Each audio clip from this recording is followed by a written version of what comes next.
Good afternoon, and welcome to week one of ITE100. This is the introduction to information technology class.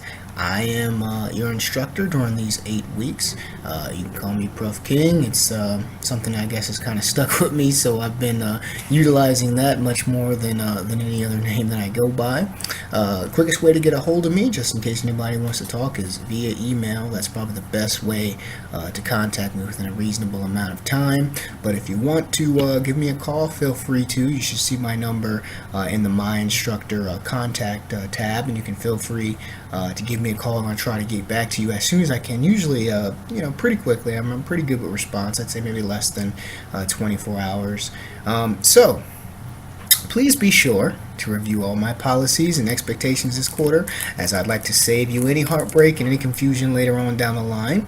I just wanted to give you a proper welcome and a few words of advice.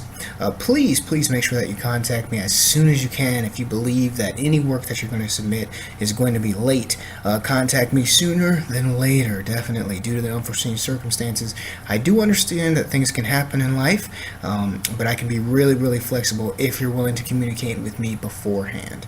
Another key that could greatly increase your chances of success in this class are definitely the discussion post. I love to talk about the discussion post every quarter, because I got to every quarter, because I always have a student or two, and I hope there's none this semester, that will log in and they'll say, "Good job, Jim," and that's it.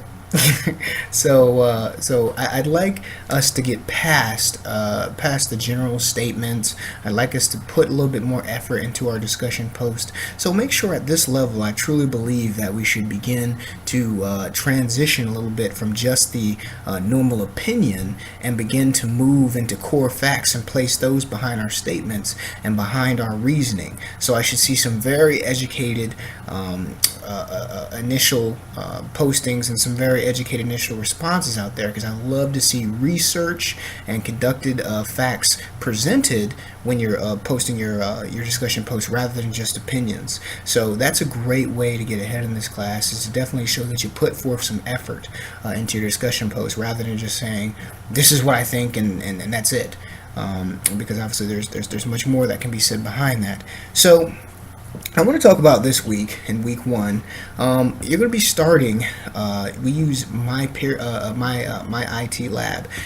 It's a software platform. It's going to be one of the basics of this class. I have below 2 postings to certainly help you get yourself set up in that Pearson view. If you have any problems with that, please let me know sooner than later, so that we can work it out and we can make sure that everybody is successful in getting into that course and being able to navigate your way around. So this week we're getting into technology as a study and trying to become a little bit of computer literate. And I hope that some can perhaps recall, at least during my upbringing in the middle school, we handwrote everything. It was so important to have good handwriting, right? We wrote in the normal way, and then we had to learn cursive, and that was considered real handwriting, right? Your penmanship was so important. And now, in every classroom, it seems like computers and technology dominate now, right? It's becoming harder and harder to even remember, hold on, how do I make a cursive S or something like that, right? My daughter had her first presentation due on Microsoft. On Microsoft, she had to put her first presentation that she gave in front of the class on a Microsoft presentation software, and this was in the 4th grade, right? The greatest inventions and technological advances all came from a creative idea, and maybe it'll be you that inspires the next innovation and technology in our technological advancement, right? And think about the job growth that the IT industry has seen over the course of years. I mean, Forbes reports that tech jobs are expanding probably about 30, maybe 31% faster than any other job sector. So whether you're simply looking to fill a credit, or you're simply considering a career in this field, I mean, it seems like no matter what you do, you have to have a level of computer savvy behind you, right? And so that's another good reason to jump into this class, right? To develop our technological savvy, so that we can all have great careers, or that we can continue on and manage our great careers, right?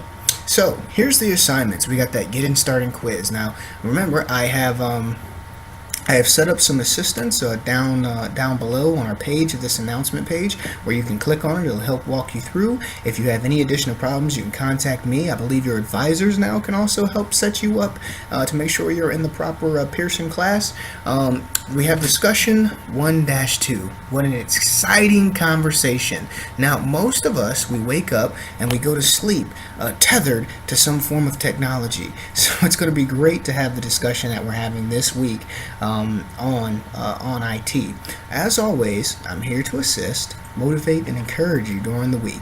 If you have any questions, as always, feel free to reach out to me, and I'll continue my our little video journal together. I look forward to interacting with each and every one of you. I wish you all the most success, and welcome again to week 1.